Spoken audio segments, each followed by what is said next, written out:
എന്റെ ഹൃദയത്തിന്റെ ഉടമ. രചന ജാസ്മിൻ കുഞ്ഞോൾ. അവതരണം ഷാഹുൽ മലയിൽ. എഡിറ്റിംഗ് ഫൈസൽ സി എന്ന് ഊഞ്ഞേരി.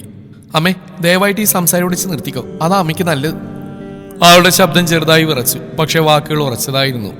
ഉമ്മയൊന്ന് നിശബ്ദയായി. മകളുടെ കണ്ണുകളിലെ വേദന അവൾക്കും വ്യക്തമായിരുന്നു, പക്ഷെ മനസ്സ് വഴങ്ങാൻ തയ്യാറായില്ല. തന്റെ ഏട്ടന്മാരുടെ മക്കളിൽ ആരെങ്കിലും കൊണ്ട് തന്റെ മകളെ വിവാഹം കഴിപ്പിക്കണമെന്ന് അവർ വല്ലാത്തൊരാഗ്രഹമായി മാറിയിരുന്നു. എനിക്കറിയാം മോളെ, ഇത്രയും കാലം നീ ശ്രീഹരിയെ ഏട്ടനായി മാത്രമേ കണ്ടിട്ടുള്ളൂ എന്ന്. പക്ഷേ ജീവിതം അങ്ങനെയല്ലല്ലോ. അമ്മയ്ക്ക് അങ്ങനെ ആയിരിക്കില്ല, പക്ഷെ എനിക്ക് അങ്ങനെയാ. ശ്രീയേട്ടൻ്റെ സുരക്ഷയാണ് അമ്മേ. എൻ്റെ മനസ്സ് തളരുമ്പോൾ സാരില്ല മോളെ എന്ന് പറഞ്ഞ് ആശ്വസിപ്പിക്കുന്ന കരുതൽ. അങ്ങനെയുള്ള എൻ്റെ ഏട്ടനെ വിവാഹം കഴിക്കാൻ നിർബന്ധിച്ച ശ്രീകുട്ടി പിന്നെ ഉണ്ടാവില്ല, അതമ്മ ഓർത്തോ. അവൾ കണ്ണുകൾ തുടച്ചു. ഉമാ നോക്ക്, ഇത് മോളുടെ മനസ്സാ, അത് നമ്മൾ ബലമായിട്ട് മാറ്റാൻ പാടില്ല. അതുകൊണ്ട് ഈ സംസാരം ഉടച്ച് നിർത്തിയേക്ക്. അച്ഛാ. ശ്രീകുട്ടി അച്ഛൻ്റെ അടുത്തേക്ക് കുറച്ചുകൂടെ ചേർന്ന് നിന്നു. മിഥുനേട്ടൻ, ഇത് തന്നെ അവസരം. ഇനിയും തുറന്നു പറഞ്ഞെങ്കിൽ പിന്നെ ഒരിക്കലും പറയാനാവില്ല. എന്താ മോളെ? സത്യൻ അവളുടെ കണ്ണുകളിലേക്ക് നോക്കി. അച്ഛാ, എനിക്ക് മിഥുനേട്ടനെ ഇഷ്ടമാണ്. മിഥുനേട്ടൻ എന്നെയും. ഞാനൊരു വിവാഹം കഴിക്കുന്നുണ്ടെങ്കിൽ അത് മിഥുനേട്ടൻ മാത്രമായിരിക്കും. അത്രയും പറഞ്ഞിട്ട് ശ്രീകുട്ടി അമ്മയുടെ മുഖത്തേക്കും നോക്കി അച്ഛൻ്റെ കൈ വിടുവിച്ച് റൂമിലേക്ക് നടന്നു. സത്യേട്ടാ. ഉമ്മ എന്തോ പറയാനായി വാ തുറന്നു. സത്യൻ കൈകൊണ്ട് വിലക്കി.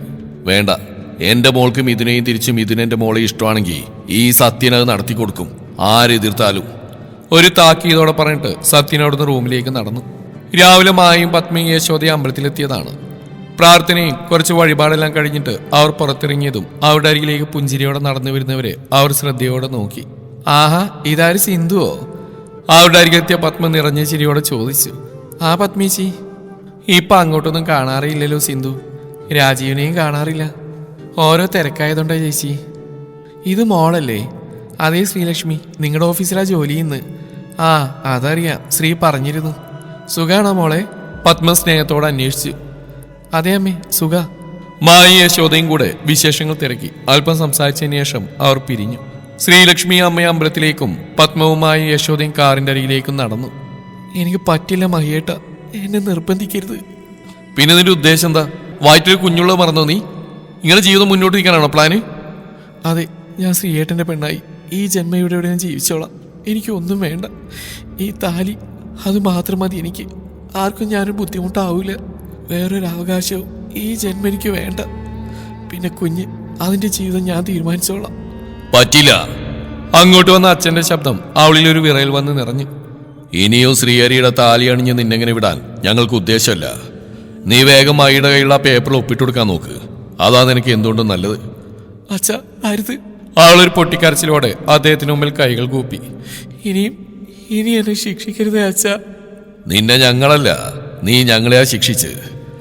ഈ നാളുകൾ അത്രയും നീ കാരണം മറ്റുള്ള മുമ്പിൽ ഞങ്ങൾ നാണം കെട്ടതിനും കണക്കില്ല.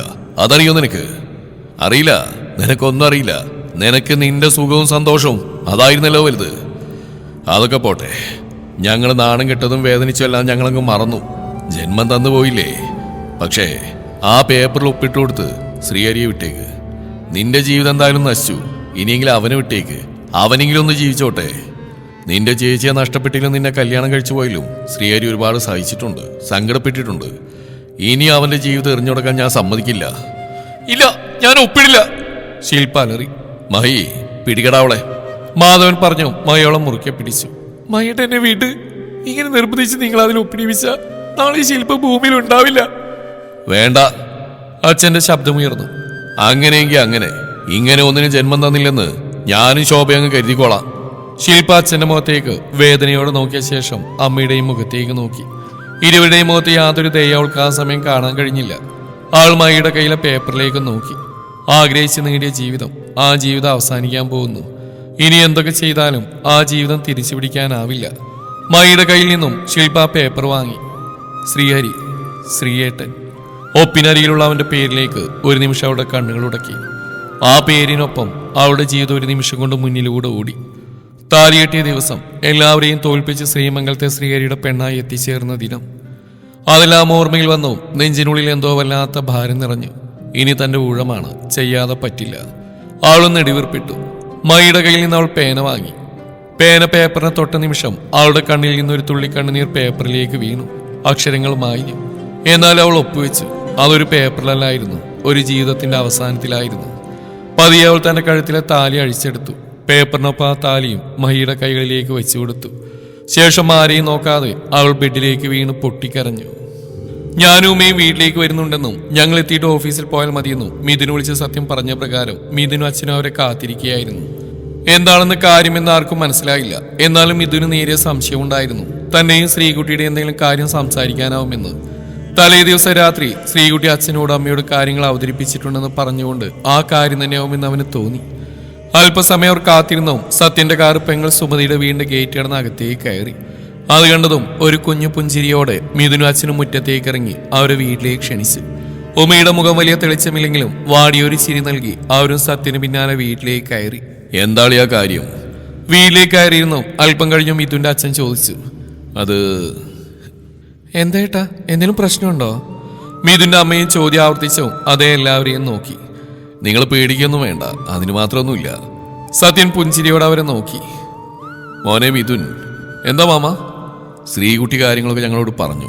നിനക്ക് അവൾക്ക് നീ അവളും തമ്മിൽ ഇഷ്ടമാണെന്ന്. അളിയനും പെങ്ങൾക്കും കുഴപ്പമൊന്നുമില്ലെങ്കിൽ നമുക്കിതങ്ങ് ഉറപ്പിക്കായിരുന്നു. അതിനെക്കുറിച്ച് സംസാരിക്കാനാ ഞങ്ങൾ വന്ന്. ഈശ്വര, ഇതായിരുന്നോ? ഞാനാകെ പേടിച്ചു പോയി. സുമതി നെഞ്ചിൽ കൈവച്ച് ആശ്വാസം പൂണ്ടു. അത് കേട്ടതും മിഥുന്റെ ചുണ്ടിൽ മനോഹരമായ കുസൃതി ചിരി മിന്നി മറഞ്ഞു. അളിയനൊന്നും പറഞ്ഞില്ല. സത്യൻ മിഥുന്റെ അച്ഛനെ നോക്കിയതും അദ്ദേഹം സത്യന്റെ കൈകൾ കൂട്ടിപ്പിടിച്ചു. സത്യ, എനിക്കിതിൽ വരെ സന്തോഷം മാറ്റുന്നുണ്ട്. ഞാൻ പണ്ടേ ആഗ്രഹിച്ചൊരു കാര്യ മിഥുന്റെ പെണ്ണായിട്ട് ശ്രീമോള് വേണമെന്ന്. പക്ഷേ ഞാനതാരോടും പറഞ്ഞിട്ടില്ല, സുമയോട് പോലും. കാരണം മറ്റൊന്നുമല്ല, ഇനി ഞാൻ അങ്ങനെ ഒരു ആഗ്രഹം പറഞ്ഞിട്ട് പിള്ളേരുടെ മനസ്സിൽ മറ്റെന്തെങ്കിലും ഉണ്ടെങ്കിൽ അതൊരു വിഷമാവൂലോ എന്ന് കരുതി. ഇപ്പോഴത്തെ പിള്ളേരല്ലേ, എങ്ങനെ എന്തെന്നൊന്നും പറയാനൊക്കില്ലല്ലോ. അതുകൊണ്ടാ ഒന്നും പുറത്തു പറയാണ്ടിരുന്നത്. ഇപ്പൊ സത്യന്റെ വായിന്ന് കേട്ടപ്പോ സത്യം പറഞ്ഞ വല്ലാത്തൊരു സന്തോഷം. നമുക്ക് ഇതുമായിട്ട് മുന്നോട്ടുണ്ടോ അളിയ? ഞങ്ങൾക്കൊരു എതിർപ്പുമില്ല. മതി അളിയ, ഈ വാക്കുകൾ മതി. ഏടത്തി, എന്താ മുഖം വല്ലാണ്ട്? ഉമ്മയുടെ മുഖം ശ്രദ്ധിച്ച സുമതി അരികിൽ വന്ന് ചോദിച്ചു. ഉമ്മ ഒന്നുമില്ല നിറത്തിലൊന്ന് പുഞ്ചിരിച്ചു. അവസാനം രണ്ടു വീട്ടുകാരും വാക്കുറപ്പിച്ച് ചായയും കുടിച്ച് സന്തോഷത്തോടെ പിരിഞ്ഞു. ഇന്ദ്രേട്ടാ? ആഹാ, വന്നോ? ഇന്ദ്ര മുടിയൊന്ന് ചീകി തിരിഞ്ഞു. മായൊരു പുഞ്ചിരിയോടെ തന്റെ കയ്യിലെ വെള്ളം നിറഞ്ഞ ജഗ് ടേബിളിലേക്ക് വെച്ചിട്ട് അവനരികിലേക്ക് വന്നു. ഇന്ദ്രേട്ടാ, അപ്പൊ എല്ലാം കഴിഞ്ഞു അല്ലേ? മായൊരു വേദനയോടെ ചോദിച്ചു. അവനും നെടുവീർപ്പോടെ അവളെ നോക്കി. അതെ, എല്ലാം കഴിഞ്ഞു. ഇനിയെങ്കിലും ഏട്ടന് സന്തോഷം ഉണ്ടാവണം. ഉടനെ അതിനുള്ള കാര്യങ്ങൾ ചെയ്യണം. മായൊന്ന് മൂളി. താനിനി അതൊന്നും ഓർക്കണ്ട, സംഭവിക്കാനുള്ളത് എപ്പോഴായാലും സംഭവിച്ചിരിക്കും. ഇതും അങ്ങനെ കരുതിയാൽ മതി. മായ ഒന്നും പറയാതെ അവനെ തന്നെ നോക്കി. താവന്ന് കിടക്കാൻ നോക്ക്. ആളുടെ മുഖം ശ്രദ്ധിച്ച ഇന്ദ്രൻ കുറച്ചൊരു കടുപ്പത്തിൽ പറഞ്ഞിട്ട് ബെഡിലേക്ക് കിടന്നു. അവന് സ്വരം മാറിയതിന്റെ പൊരുൾ മനസ്സിലായതും ആൾ വേഗം മുഖമൊക്കെ കഴുകി അവനരികിൽ ചെന്ന് കിടന്നു. പെണ്ണ്. കുറച്ചു നേരം കഴിഞ്ഞതും ആളുടെ കാതോരം അവന്റെ ശബ്ദം ഒരു മഞ്ഞുതുള്ളിയായി പതിഞ്ഞു. ആ വിളിയിൽ പോലും അവൾക്കായി മാത്രം സൂക്ഷിച്ചിരുന്ന ഒരു പ്രണയത്തിന്റെ കരുതൽ ഒളിഞ്ഞിരുന്നു. അവൾ അറിയാതെ തന്നെ ഒരു പുഞ്ചിരിയോട് അവന്റെ നേരെ തിരിഞ്ഞു. ഞാനൊരു കാര്യം ചോദിക്കട്ടെ? എന്താ ഇന്ദ്രേട്ടാ? ആകാംക്ഷ ഒളിപ്പിക്കാതെ അവൾ അവനെ സൂക്ഷിച്ചു നോക്കി. അതെ, ഇനിയൊന്നിങ്ങനെ മാറ്റി നിർത്തണോ? ഇനിയെങ്കിലും ഈ ഹൃദയത്തിലേക്കൊരിടം എനിക്ക് നൽകിക്കൂടെ? എല്ലാ അർത്ഥത്തിലും. അവന്റെ വാക്കുകൾ അവളുടെ ഉള്ളിൽ ഒളിഞ്ഞിരിക്കുന്ന എല്ലാ വേദനകളും പതുക്കെ അലിഞ്ഞില്ലാതാക്കി. അവളുടെ കണ്ണുകൾ നിറഞ്ഞു. അത് സങ്കടമല്ലായിരുന്നു, ആനന്ദം സഹിക്കാതെ നിറഞ്ഞ കണ്ണുകളായിരുന്നു. അതിന് ഇനി എന്ത് തടസ്സമുള്ളു? അവളുടെ കണ്ണുകൾ പെട്ടെന്ന് നിറഞ്ഞു കണ്ടതും ഇന്ദ്രന്റെ നെഞ്ചിലൊരു നോവ് വളർന്നു. എന്തിനാടാ കണ്ണുകൾ നിറഞ്ഞേ?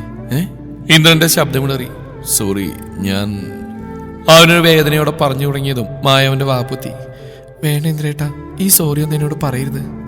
അവൾ അവന്റെ നെഞ്ചിൽ മുഖമുരസി. അവന്റെ ഹൃദയമിടിപ്പ് അവളുടെ കാതോരം സ്പർശിച്ചു. ഞാൻ എല്ലാ അർത്ഥത്തിലും എന്റെ ഇന്ദ്രേട്ടന്റെ മാത്രമാ. ഇനി ഒരു തടസ്സവും ഈ ഉള്ളവടിയിൽ ഇല്ല ഇന്ദ്രേട്ടാ. അവളുടെ വാക്കിൽ കേട്ടതും അവന്റെ നെഞ്ചിലൊരു തണുപ്പ് വീണു. ഇന്ദ്രൻ അത്ഭുതത്തോടെ അതിലേറെ സന്തോഷത്തോടെ തന്നെ നെഞ്ചിൽ പറ്റിക്കിടക്കുന്നവളുടെ മുഖം പിടിച്ചുയർത്തി. ആ നെറ്റിയിലേക്ക് പ്രണയത്തോടെ അവൻ തന്റെ ചുണ്ടുകൾ ചേർത്ത് വെച്ചു. ഇന്ദ്രേട്ടാ? ഉറങ്ങിക്കോ മോളെ, എനിക്ക് ഈ വാക്കുകൾ മതി. തന്റെ നെഞ്ചിലേക്ക് കൂടുതൽ ചേർത്ത് പിടിച്ചിട്ട് അവനവളെ പൊതിഞ്ഞു പിടിച്ചു. തന്റെ പെണ്ണിനോടൊപ്പമുള്ള പുതിയൊരു ജീവിതത്തിന്റെ തുടക്കമെന്നോണം. ഡാ, ഏട്ടൻ വിളിച്ചിരുന്നു, നിന്നെയും കൂട്ടി അവിടെ വരെ ഒന്ന് ചെല്ലാൻ പറഞ്ഞിട്ട്. പ്രശാന്ത് ഒന്ന് മൂളി. എന്താടാ നിന്റെ മുഖത്തൊരു തെളിച്ചമില്ലാത്ത? ആ ശാന്തയുടെ കാര്യം ഓർത്താണോ? എന്റെ അമ്മ എന്നെ ഒന്ന് വെറുതെ വിട്, ആകെ ഭ്രാന്ത് പിടിച്ചിരിക്കുക ഞാൻ. വെറുതെ ഓരോന്നും പറയിപ്പിക്കണ്ട. നിന്റെ ഭ്രാന്ത് ആ പെണ്ണ, അവളെ ഉപേക്ഷിച്ചാൽ തന്നെ നിന്റെ ഭ്രാന്ത് മാറും. അമ്മ അവനെ നോക്കി ദേഷ്യത്തോടെ പറഞ്ഞിട്ട് അകത്തേക്ക് വലിഞ്ഞു. അമ്മ എന്നോട് പിണക്കാണോ? വൈകിട്ട് കോളേജ് കഴിഞ്ഞു വന്നു ബാഗ് ടേബിളിൽ വെച്ച് ഫ്രഷ് ആവാൻ പോലും പോവാതെ ഒരു ചായക്കായി നേരെ അടുക്കളയിലേക്ക് വന്നാണ് ശ്രീകുട്ടി. കാര്യങ്ങളൊക്കെ ഇതിനോടൊക്കെ അവൾ അറിഞ്ഞിട്ടുണ്ടായിരുന്നു. രാവിലെ അച്ഛനും അമ്മയും ഇതിനേട്ടന്റെ വീട്ടിൽ പോയതും വിവാഹക്കാരും സംസാരിച്ചുമില്ല. ഒന്ന് പോ പെണ്ണേ, ഞാനെന്തിനാ നിന്നോട് പിണങ്ങുന്നു? ശ്രീകുട്ടി അടുക്കള വാതിൽ തന്നെ നിൽക്കുകയായിരുന്നു. അമ്മയുടെ മുഖത്ത് നോക്കി. വാക്കുകൾ ശാന്തമായിരുന്നു, പക്ഷേ കണ്ണുകളിൽ സൂക്ഷ്മമായ അകലം. അമ്മേ, അവൾ പതുക്കെ വിളിച്ചു. ഉമ്മ തിരിഞ്ഞു നോക്കി. ആ നോട്ടത്തിൽ സങ്കടമില്ലായിരുന്നു, ഒരുതരം കുഞ്ഞു പിണക്കം. സോറി അമ്മ, ഞാൻ ഇന്നലെ പറഞ്ഞതിന് നമുക്ക് ഒത്തിരി വിഷമമായി അല്ലേ? സോറി. എനിക്ക് ശ്രീകുട്ടി അമ്മയുടെ അരികിലേക്ക് ചേർന്ന് നിന്നു. സാരല്ല, പോട്ടെ. നിന്റെ സന്തോഷം അതാണെങ്കിൽ അത് നടക്കട്ടെ. നിന്റെ സന്തോഷം അതാ അച്ഛൻ്റെ അമ്മയുടെയും സന്തോഷം. ഇന്ന് ഇത് കുടിക്ക്.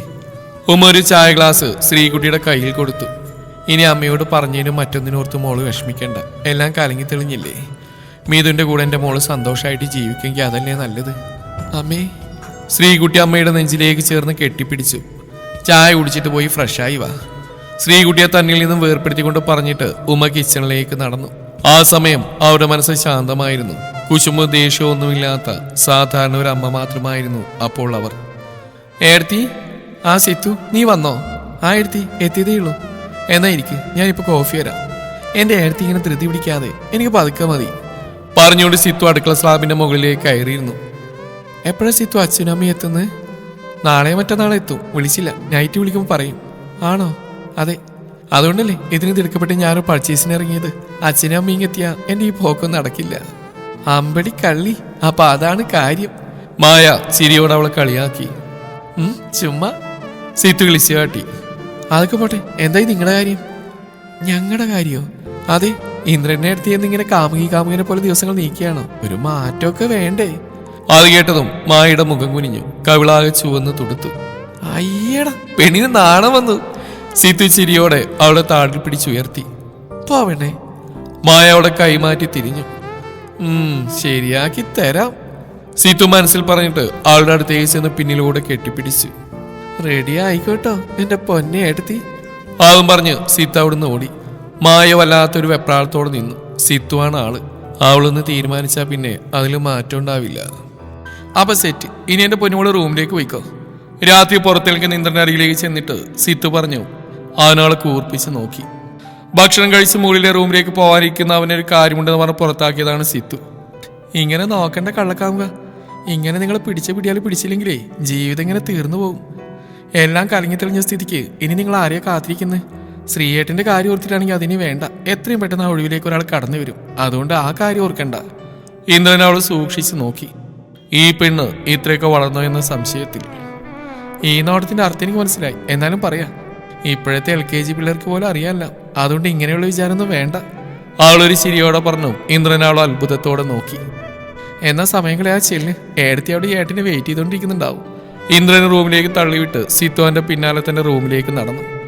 ഇന്ദ്രൻ റൂമിന്റെ വാതിൽ തുറന്നു. വല്ലാത്തൊരു സുഗന്ധം അവനെ പൊതിഞ്ഞു. മല്ലിപ്പൂവും ചന്ദനവും ചേർന്ന മായയുടെ സാന്നിധ്യം തന്നെ അറിയിക്കുന്ന ഒരു സുഗന്ധമായിരുന്നു അത്. മൃദുവായ വെളിച്ചത്തിൽ ആ മുറി മുഴുവൻ ഒരു സ്വപ്നം പോലെ തെളിഞ്ഞു നിന്നു. പൂക്കൾ വിതറിയ ബെഡ്, തിരശീലകൾക്കപ്പുറം തഴുകിയെത്തുന്ന ചന്ദ്രവെളിച്ചം, ഒക്കെയും പോലെ അവൾക്കായി ഒരുങ്ങിയൊരു ലോകം. ബെഡിന്റെ അരികിൽ നാണവും പ്രണയവും ഒരുപോലെ ചുണ്ടിലൊളിപ്പിച്ച് മായ നിശബ്ദമായിരിക്കുന്നു. തലതാഴ്ത്തി മിഴികൾ തറയിൽ പതിപ്പിച്ച്. എങ്കിലും അവളുടെ ഹൃദയം ഇന്ദ്രന്റെ ഓരോ ചുവടും അറിയുന്നുണ്ടായിരുന്നു. ഇന്ദ്രൻ ഒരു നിമിഷം അവളെങ്ങനെ നോക്കി നിന്നു. ഇത്രയും നാൾ കാത്തിരുന്ന നിമിഷം, സ്വപ്നം കണ്ട രാത്രികൾ എല്ലാം ഈ ഒരു നിമിഷത്തിൽ ഒരുമിച്ച് അവന്റെ ഹൃദയത്തിലേക്ക് ഒഴുകി വന്നു. പതുക്കെ അവളുടെ അടുത്തേക്ക് ബെഡിലേക്ക് ഇരുന്നു അവൻ. ശേഷം ഒരു വാക്കും പറയാതെ അവന്റെ കൈ അവളുടെ കയ്യിലേക്ക് ചേർത്ത് വെച്ച് അവൾ പതുക്കെ തലയുയർത്തി അവന്റെ കണ്ണുകളിലേക്ക് നോക്കി. ആ കണ്ണുകളിൽ അവൾ കണ്ടത് അവകാശവാദമല്ല, ആധിപത്യമല്ല. പകരം അവൾക്കായി മാത്രം സൂക്ഷിച്ചിരുന്ന അഗാധമായ സ്നേഹവും സുരക്ഷയും മാത്രമായിരുന്നു. ഇന്ദ്രൻ അവളുടെ നെറുകയിൽ മൃദുവായി തന്റെ ചുണ്ടുകൾ ചേർത്തു. ആ സ്പർശം അവളുടെ ഉള്ളിൽ ഒരു പുതിയ ജീവിതത്തിന്റെ തുടക്കമായിരുന്നു. വാക്കുകളില്ലാതെ അവർ പരസ്പരം ചേർന്നു. ഹൃദയങ്ങളോട് സംസാരിച്ചുകൊണ്ട് അവളറിയാതെ അവന്റെ നെഞ്ചിലേക്ക് ചേർന്നു. ഹൃദയമിടിപ്പുകൾ ഒരേ താളത്തിൽ ലയിച്ചപ്പോൾ വാക്കുകൾക്കെങ്ങും സ്ഥാനമില്ലാതായി. അത് രണ്ട് ശരീരങ്ങളുടെ കൂടിച്ചേരൽ മാത്രമായിരുന്നില്ല, ഒരുപാട് നാളുകളായുള്ള രണ്ട് മനസ്സുകളുടെ കൂടിച്ചേരൽ കൂടെയായിരുന്നു. അവൻ്റെ പ്രണയം അവളിലും അവളുടെ പ്രണയം അവനിലും പേമാരിയായി പെയ്തിറങ്ങിക്കൊണ്ട് ആ രാത്രി സ്നേഹത്തിൻ്റെ വെളിച്ചത്തിൽ തെളിഞ്ഞു നിന്നു. തുടരും ഈ കഥയുടെ ബാക്കി ഭാഗം നാളെ ഇതേ സമയം.